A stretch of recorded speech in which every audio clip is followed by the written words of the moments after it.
afternoon. This is Wallace Gator Bradley. First off, I want to say we got a very interesting show starting off the weekend.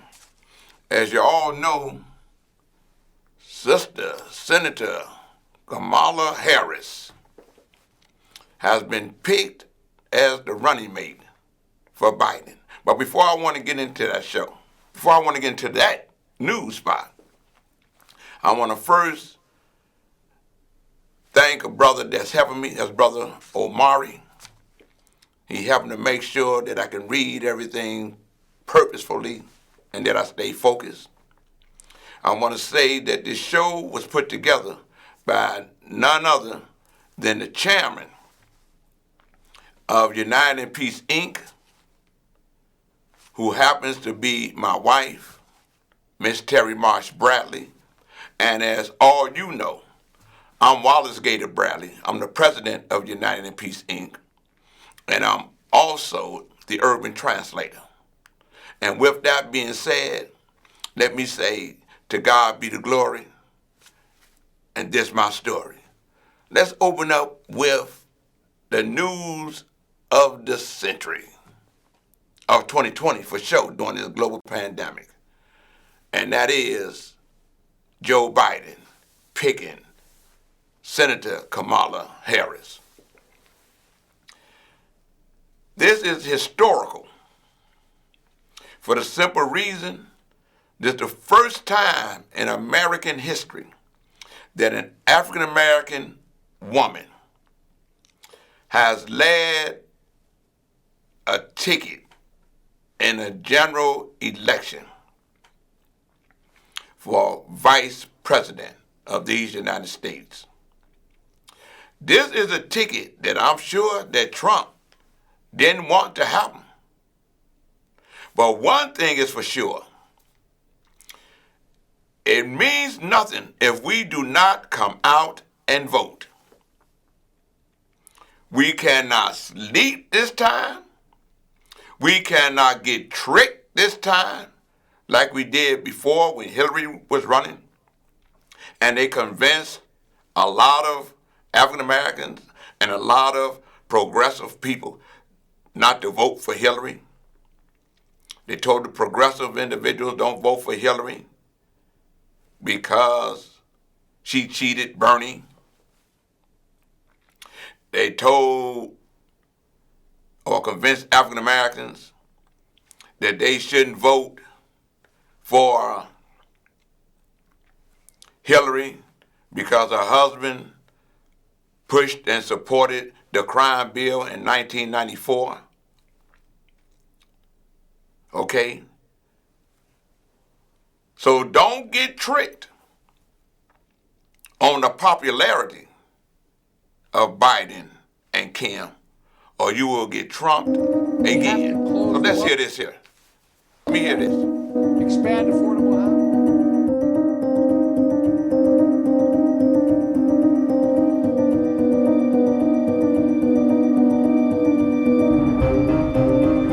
We're still a country in crisis. The pandemic has affected more than 3 million Americans. It has cost more than 135,000 lives.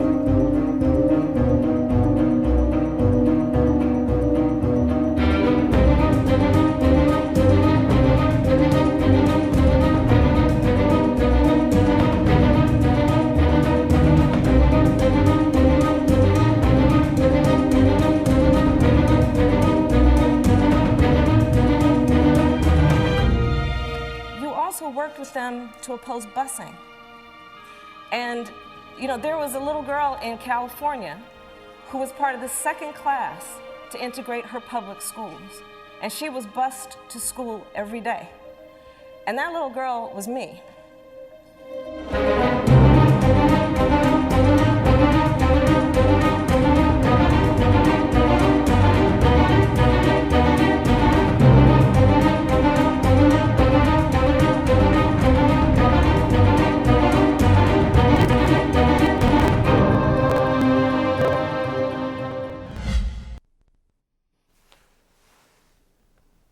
That's letting you know one thing for sure. They won't be able to say that she's soft on crime. Okay? All right? And that's very important because we're seeing what Trump is doing with his attorney general in order to help his friends that have been arrested, that have been found guilty, that have pleaded guilty. I'm saying to us as a people in America, black, white, Hispanic, Asian, male, female, straight, gay, you name it. This ticket is the ticket that represents all of us that Trump do not care for. Get out and vote. Don't choke. Vote early. You're seeing where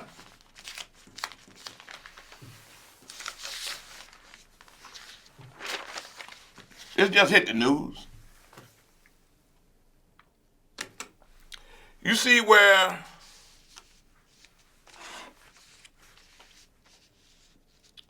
Trump finally admits it.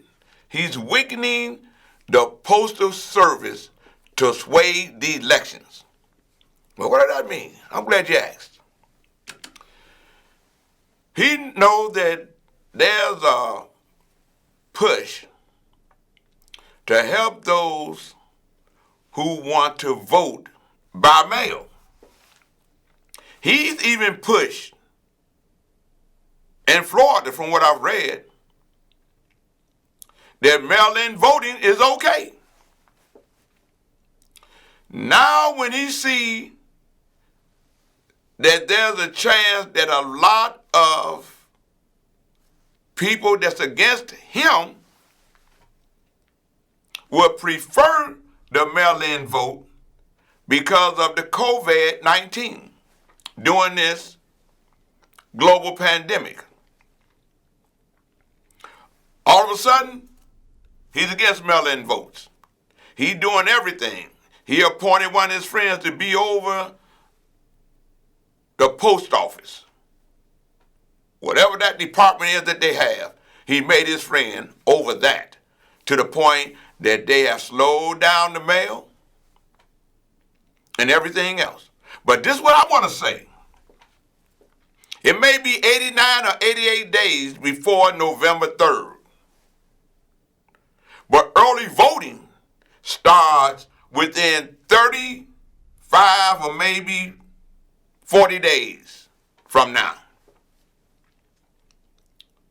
Don't take a chance that Trump stopped the mail for long enough for it not to be an election, because he'd do anything that he wants. He's proved that time after time after time after time after time. You ain't got to wonder what will he do. Just know that he will do anything and everything to remain in office. So vote early. Get your friends. Get your cousins. Get your sons and daughters. Get your in-laws. Go and vote early. Especially in Wisconsin and in Michigan and in Pennsylvania, especially those Midwestern states that has the electoral college votes that he was able to use to win the last election. Because the progressive and African Americans within those cities, in those states, made a decision that they weren't going to vote and didn't vote. And I'm speaking to the African Americans in America.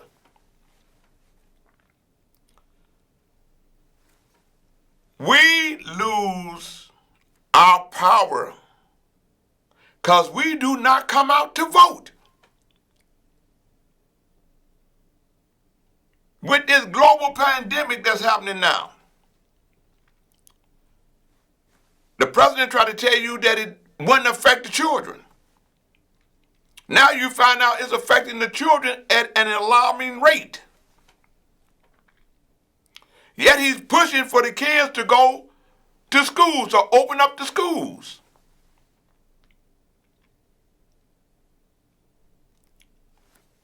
I ain't got to tell you. You've been seeing what he's been doing, just like I've been seeing what he's been doing. Okay? There's nobody in the dark. So, I got more to say, but not more to say on that. And as far as the election, make sure that you come out and vote early to help re-elect Kim Foxx to the state's attorney of Cook County. I'm moving right along. You know, the suspect that killed the 9-year-old,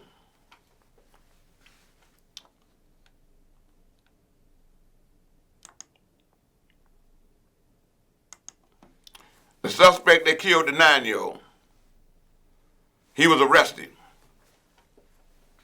Hey, could you bring it down a little bit for me? Right there. And everyone asked the superintendent when he had a press conference to announce the fact that the guy that killed 9-year-old Janari Ricks over in Cabrini Green, and they asked him, how was that possible that the guy was apprehended within 48 hours? And he said it happened because of the support of the community, with the call from the mayor that said all hands on deck to help catch the individuals that's killing everyone, but especially the individuals that's killing the babies, the women, and the seniors.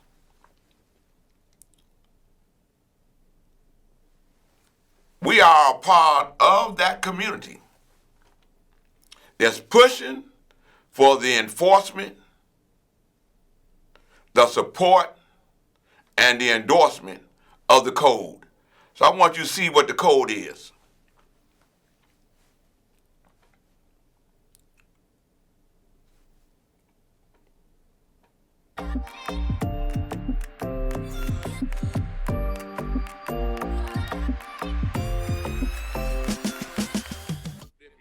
That gun and you fire that gun,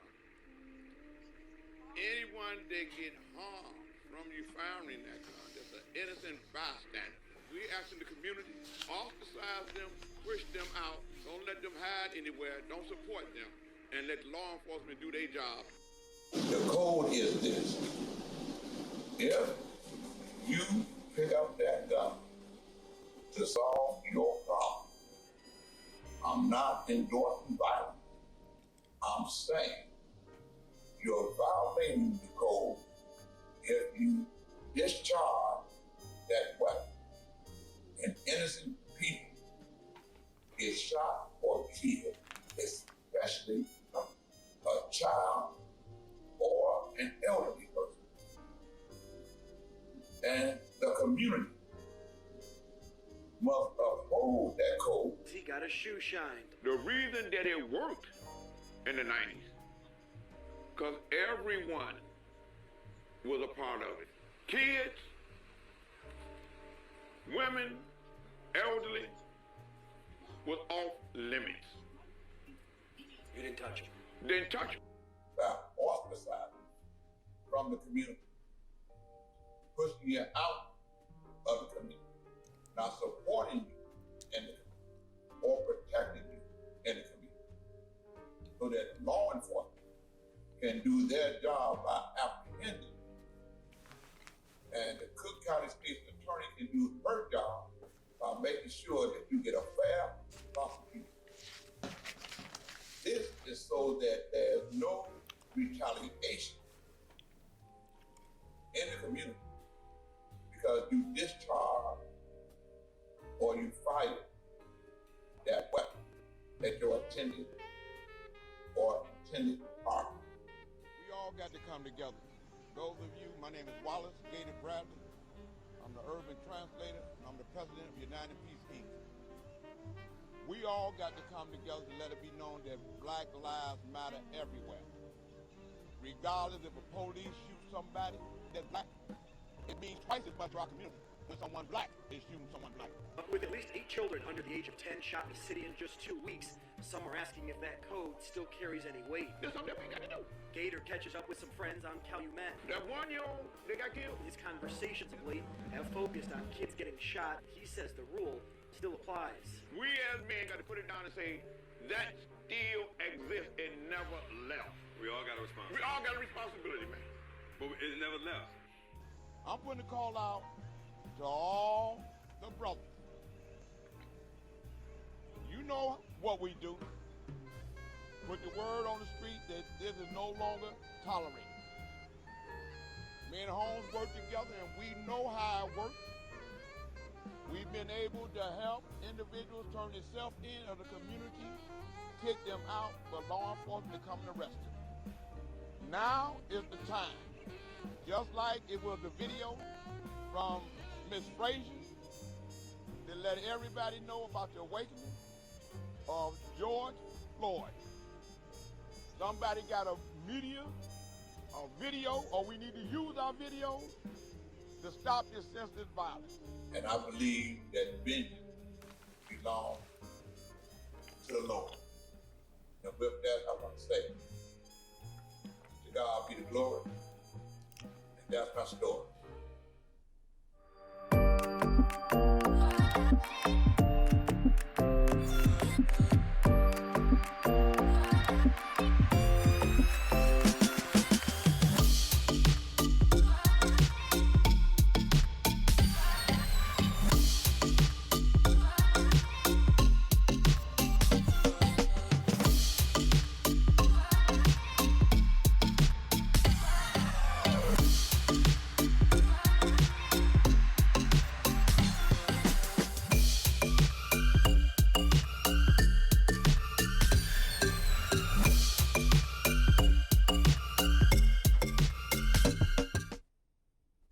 You know, personally, my brother got murdered by a guy that was a friend of his. Could you bring that up a little bit? Up, there. Yeah, so they can see the picture. There you go. I appreciate you. My brother's name is James Kelley. This happened August the 5th, right after I finished doing my show. I got a call that my brother had been shot. He had been home maybe about 5 or 6 days. I didn't get a chance to even see him. As a matter of fact, when I saw him, it was when I went to the hospital, and he had died from the surgery. It was over an old gambling debt that the man that killed him asked him to come and receive his money. But when he shot my brother, he thought that he had killed him, to the point, from what I heard or what I read,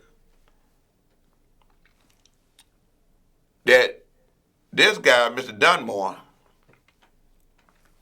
he called 911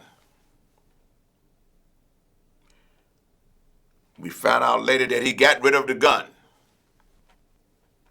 I guess he called 911 to try to build an alibi or to create in one's mind the perfect murder. Try to say that, hey, somebody came in my establishment to stick my establishment up and they killed this man. But by the grace of God, my brother was still alive. By the grace of God. He was able, when they brought him out of the man's business, Mr. Willie Dunmore. He owned a used car lot over on 74th and Stony Island, I believe it is. Came out, told the police, he said, this the man that shot me in my back as he was leaving to go out.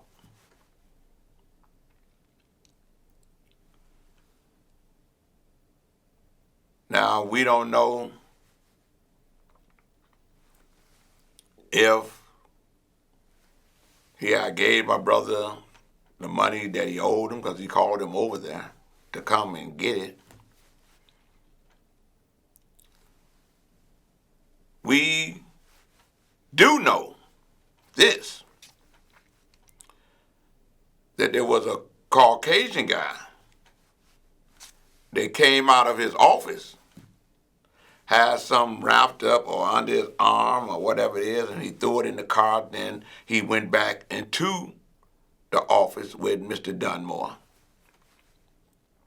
Then came back out the office and drove off. How we know that and how the police department knows it is because my brother's friend was outside sitting in the car waiting for my brother to come out. And when he saw my brother's friend, when he saw the ambulance and the police converge on to the property where Mr. Dunmore's car lot was, and he saw Mr. Dunmore come out, he got out the car and he approached Mr. Dunmore and asked a question. What happened to Kelley, or Rooks, as they call him? And Dunmore said, he killed him because he was shocked to see my brother's friend, who also happened to be Dunmore's friend, because they all have been gambling buddies or friends for 40 years or better. So Dunmore was shocked to see him. So when my brother told the police what happened, the ambulance took my brother to Chicago Hospital trauma unit, or trauma hospital, whatever you want to call it. And they handcuffed Dunmore. And they take Dunmore to the police station and they find the powder residue that showed where he had fired the weapon that they couldn't find. And the next day, Dunmore goes to bond court, which happened to be on the weekend. And you could listen to what was happening within the bond court by Zoom or going online from the link that you got from the court building. You can go online, you can hear it. So everyone was hearing what was happening at the bond court. And in the bond court, it was mentioned that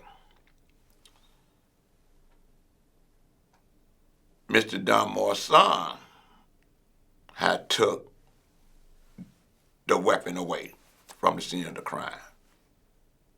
I don't know how that get brought to the state's attorney's attention, assistant state's attorney's attention. Okay? So I'm saying if that happened, I believe the Caucasian guy that took something out of there and went into his car should have been arrested.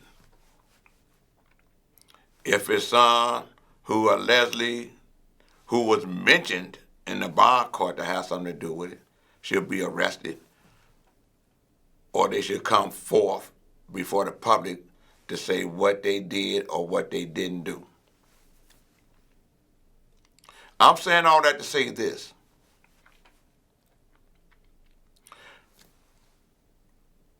My pursuit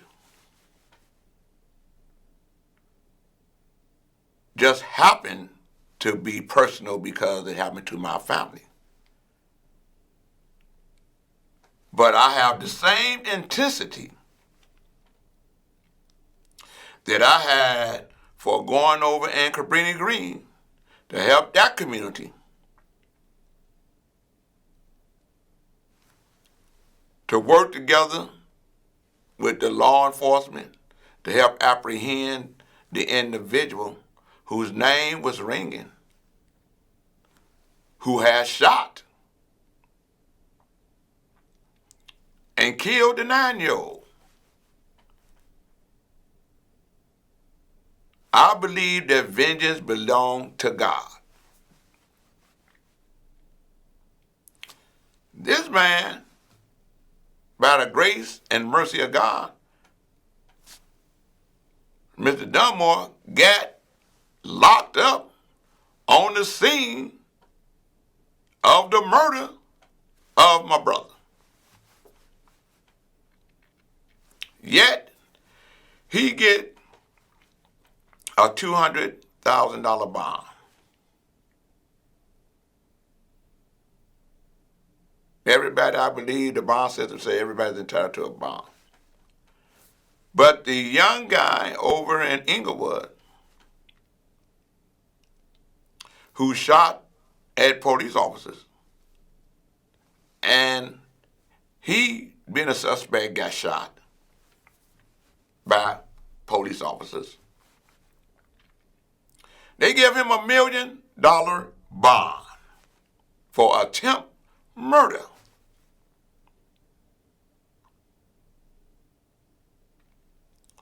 So, the same intensity,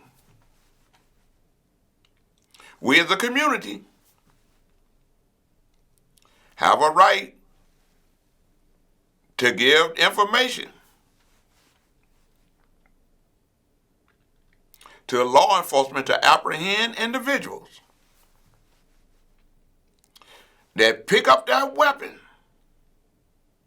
and fire that weapon. And the individual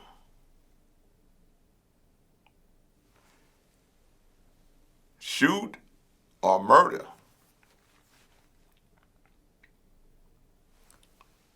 someone senselessly, because this was senseless. He didn't have to do that. He didn't have to do that.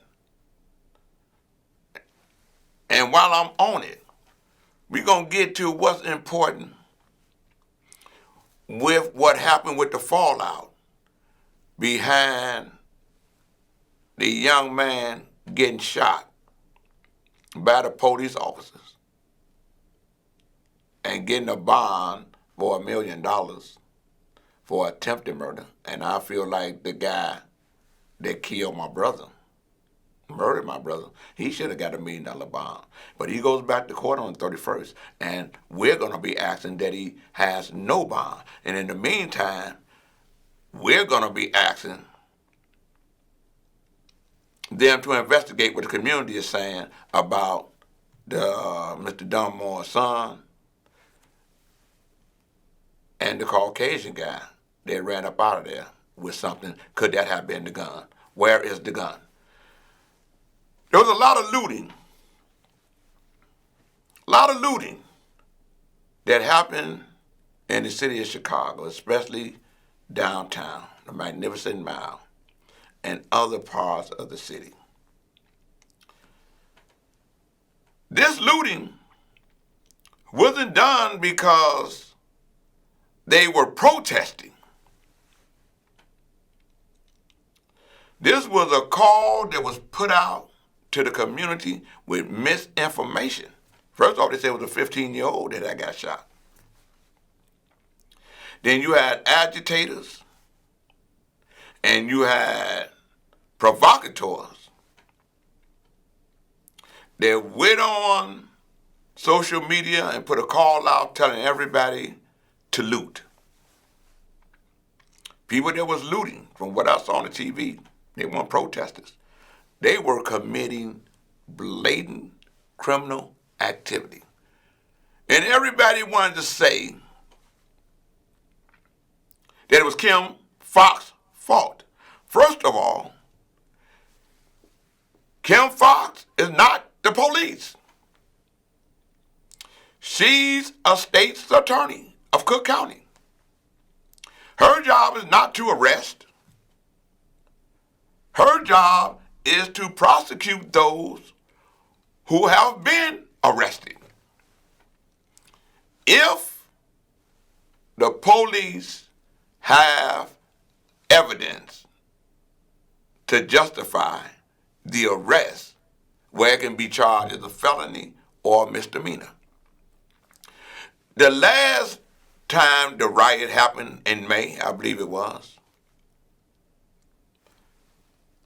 from what I'm understanding, 300-some people got charged with felony from the looting. But then the courts were shut down. The courts were shut down because of the COVID. Those cases are still pending. So, don't hear it out my mouth. I want you to hear what she has to say.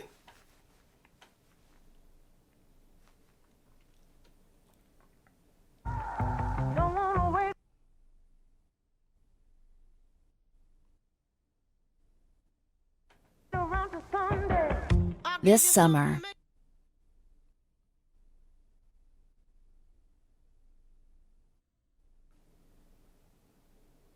you know, we don't need to be doing no blaming. We all got to come together hands on, even if we ain't talking to one another, to fix this problem.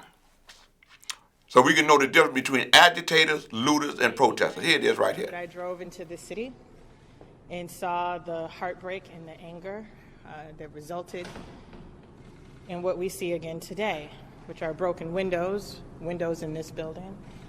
The news that I woke up to with widespread looting here downtown and in some of our neighborhoods, that I'm sure I, and like many people, are heartbroken, angry, confused as to how we find ourselves here.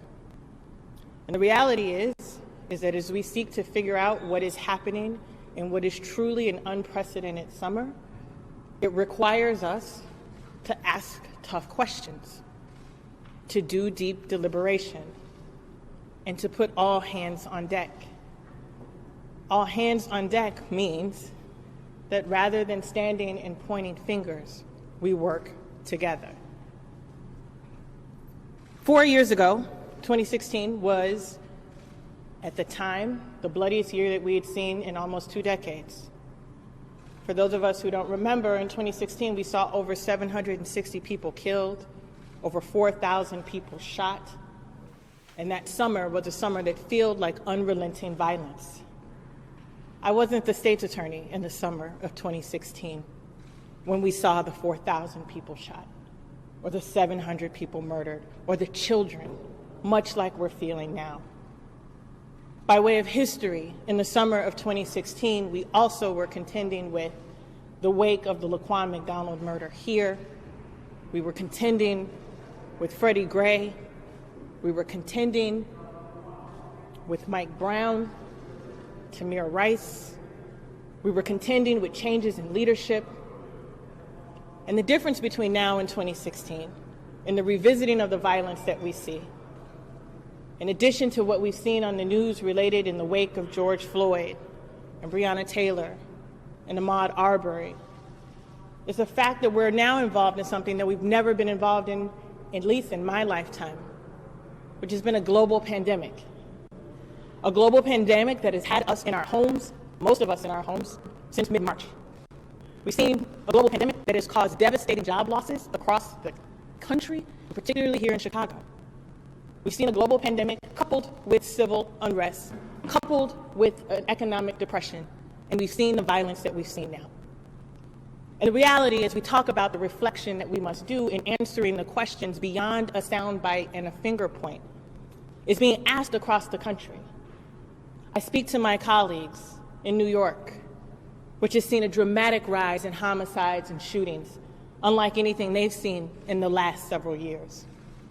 Or my colleagues in Atlanta, in California, where we've seen nationally an uptick in homicides by 24%. And the sad reality is Chicago continues to lead the way. But as they grapple for the answers for what's happening right now, it is taking into account the unprecedented times that we are in. We must continue to do that. This office has made it as its pledge when I started on December 1st, 2016, the December of the last bloody year we had, where there wasn't a widespread effort around bail reform, where there wasn't efforts to reform our criminal justice system, a criminal justice system that I often must remind us has found us being dubbed the false confession capital of the United States, that has seen in the last 10 years almost $1 billion in settlements. But even in December 2016, when I first came into office, we talked about the fact that in that bloody year, our resources were not going after violent crimes. The #1 referred prosecution in our office in 2016, the year of 700 plus homicides and 4,000 people shot, was drugs and retail theft. Drugs and retail theft. And so we've worked over the last 4 years to address that. I know this crowd knows it, but I'll remind you that 2017 violent crime homicide shootings dropped. 2018 violent crime homicides shootings dropped.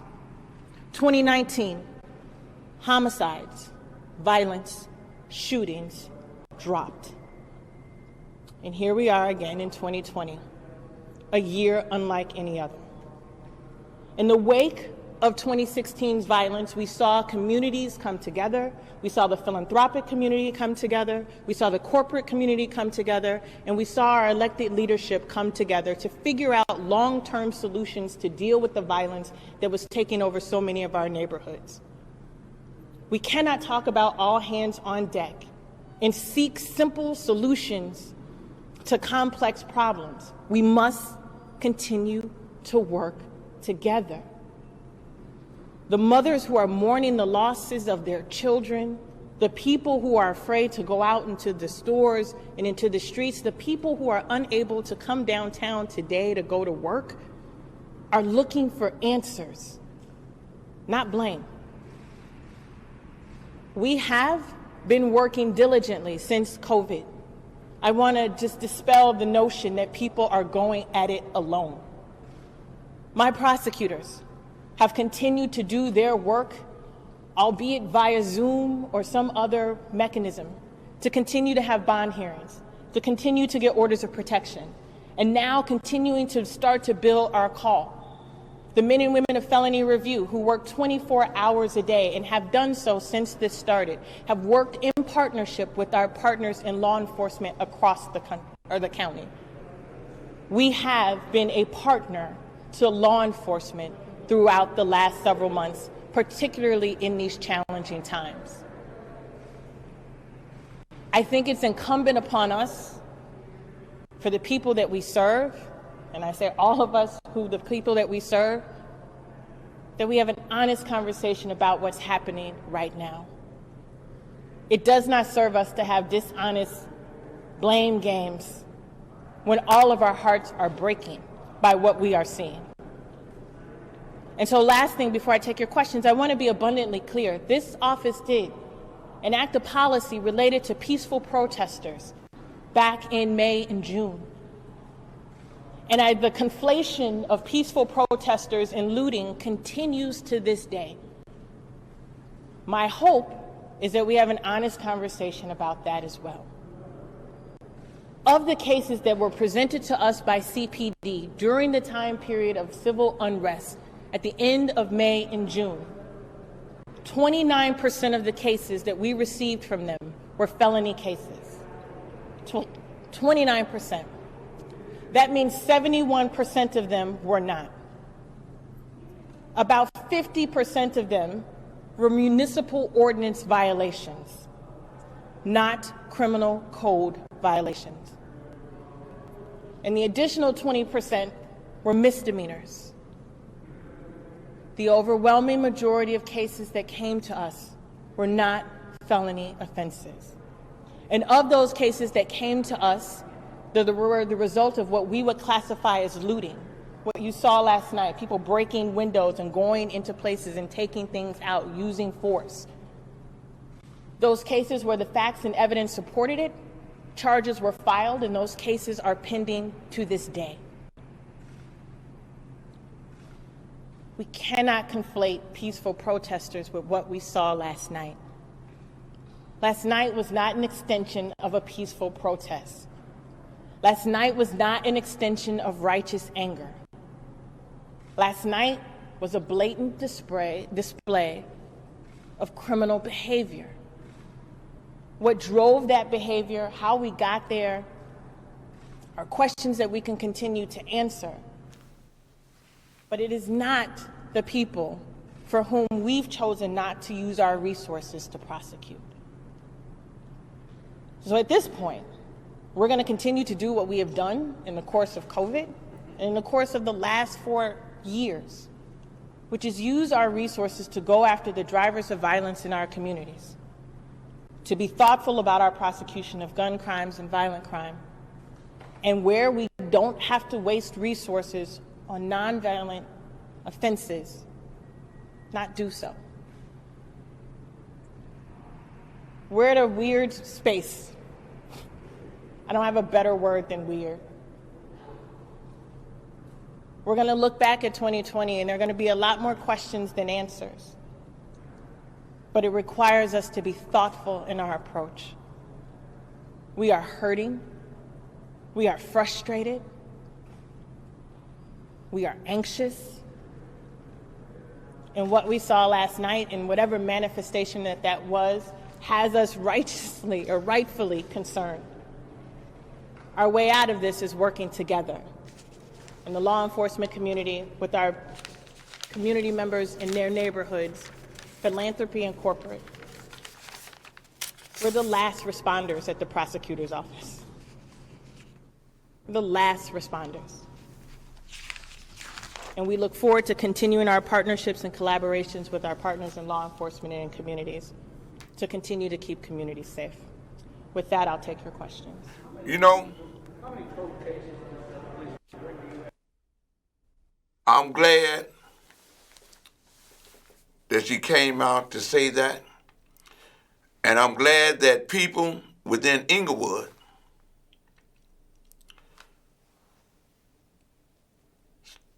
stood together to let those that came into their neighborhood to do a protest in support of the looters. I want you to check this out right here.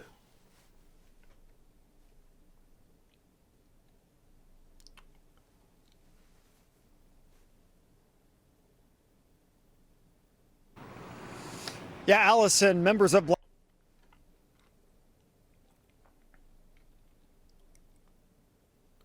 Black Lives Matter are holding this solidarity rally that started about 3 hours ago. They're standing with the 100 or so people who were arrested during the looting outside the police station here in the South Loop, where those arrested are being locked up. I don't care if somebody decides to loot a Gucci or a Macy's or a Nike, because that makes sure that that person eats. That makes sure that that person has clothes. Black Lives Matter Chicago rallied in support of people who looted and are locked up at the police station at 18th and State. That is reparations. Anything they want to take it, because these businesses have insurance. But on Twitter, Reverend Jesse Jackson called the looting humiliating, embarrassing, and morally wrong. Jesse Jackson has nothing to do with Black Lives Matter. Jesse Jackson was not there for the creation of Black Lives Matter. Jesse Jackson can keep his opinion to himself. The looting started after police shot a suspect in the Inglewood neighborhood at 56th and Aberdeen after responding to a call of a man with a gun. This person fired shots at our officers. Officers returned fire and struck the individual. Police say a lot of things. They didn't even have their body cameras on. Investigators confirm the officers involved were not wearing body cameras and are asking for any witness video of the shooting. Even though the DOJ said with the consent decree that they are no longer allowed to chase people, they decided that they were going to chase and shoot this young man multiple times. Chicago police identify the suspect as 20-year-old Latrell Allen, who's charged with attempted murder of officers. He is in the hospital and is expected to survive. Police say 13 officers were injured during today's looting. Reporting in the South Loop, Patrick Fazio, NBC5 News. You know what's so frightening about that young lady? She's entitled to her opinion. But what she just did with the support of the white agitators, that were standing there holding that flag or that sign, was made it, she put a black eye to the Black Lives Matter movement that became strong after the murder of George Floyd. She made Black Lives Matter in support of criminal activity because of her not respecting elders, not respecting history. The important thing about John Lewis, before he died, he was glad to be able to go stand on Black Lives Matter Plaza. He was happy for what the young adults were able to do because he educated them to the fact that he was a youth leader in the 60s and got his head busted in order for them to have a right to even stand and speak and vote. So young leaders, you got to know history and where it came from, and know that there was other young adults before you even got here to be in a movement. So now you allow Trump's people and supporters to flip it around to say that Black Lives Matter are agitators and looters and not peaceful protesters.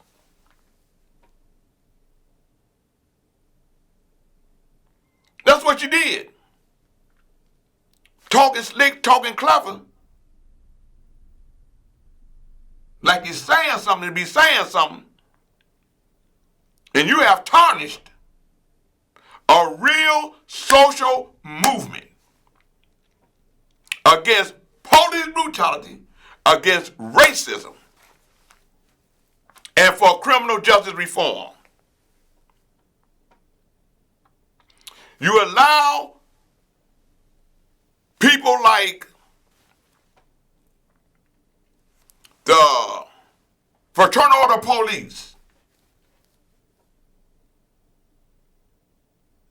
to say, look at Black Lives Matter. The Black Lives Matter leadership of Chicago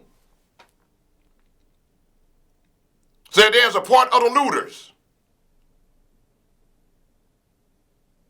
So in my opinion, I think whoever over the national leadership of Black Lives Matter, you need to take her shirt off if she's representing Black Lives Matter. Because I know Black Lives Matter do not support the looters or the agitators or those that's throwing Molotov cocktails or those that was at Grant Park throwing projectiles at the police under the name of Black Lives Matter, only to create an atmosphere where Trump and his supporters can bring in what they want to bring into this city, like they had in Portland. Because the movement, from what that young lady said out her mouth, support looters. Just to show you what I'm talking about, I'm glad that the residents of Inglewood stopped them from coming into their community. It says a rally was to be held outside of the CPD Inglewood District Station Tuesday evening, but locals were upset that the plans were not shared with them ahead of time. Okay? Stop right there. The Wayne kid. First of all, I want to say, Brother Daryl Smith and the residents in Inglewood, I want to thank you for standing up in support of your community and not letting agitators come within your community. When y'all trying to create a relationship with law enforcement to help better what is happening in your community. The Wayne kid was angry and he didn't mince words. Standing in the middle of the 63rd Street, encircled by police reform protesters, the 42-year-old lifelong resident of Inglewood let it be known that none of these MLs are going to be here tomorrow. And that's why he had a problem with it. Kid and several other longtime residents of Inglewood, inclusive of Daryl Smith, is with the peace organization there, pushed back on a rally in the neighborhood Tuesday evening and was planned by several local police reform organizations. According to Kidd, residents of the Southside neighborhood were given no prior notice of the rally.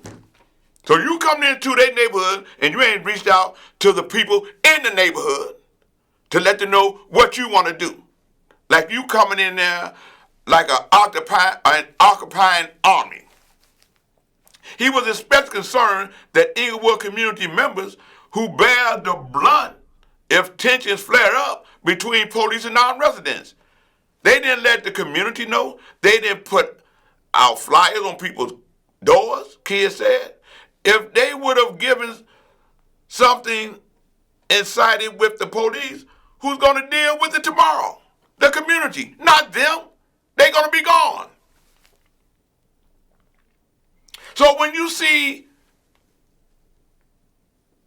those that ain't from the community, there's white agitators, because now we know that they had infiltrated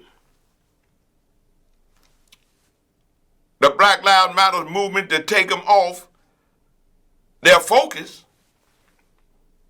and to stop getting support from around the world, because the Black Lives Matter movement after George Floyd was murdered has enlightened the world to racism.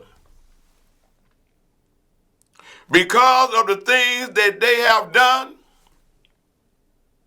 they have been able to get legislation changed. They've done a lot of positive things.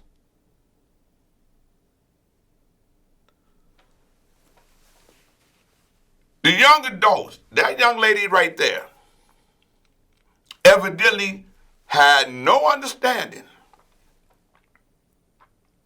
of the movements before her, especially African American movements that have been infiltrated by agent provocateurs, black and white. So I want to say this.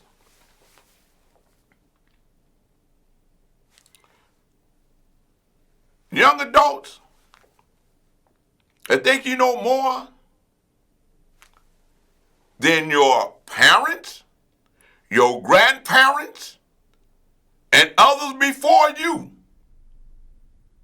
by saying you can't trust nobody older than 30. And you might be 29. So you're saying that you will not trust yourself tomorrow.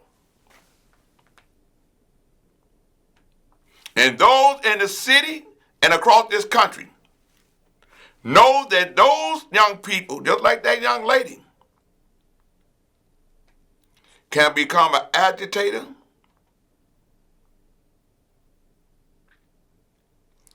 unbeknown to her. They can be tricked. And with that, I want to say, to God be the glory. I want to tell people to get out there and vote. Vote early. Help elect Biden and Miss Harris, my bad.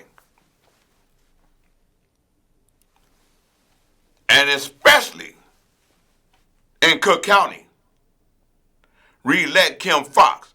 Don't get tricked. Don't wait to vote by mail when you see he trying to shut the mail down. Vote early. You ain't got to vote often. Vote early. To that I want to say, to God be the glory. That's my story.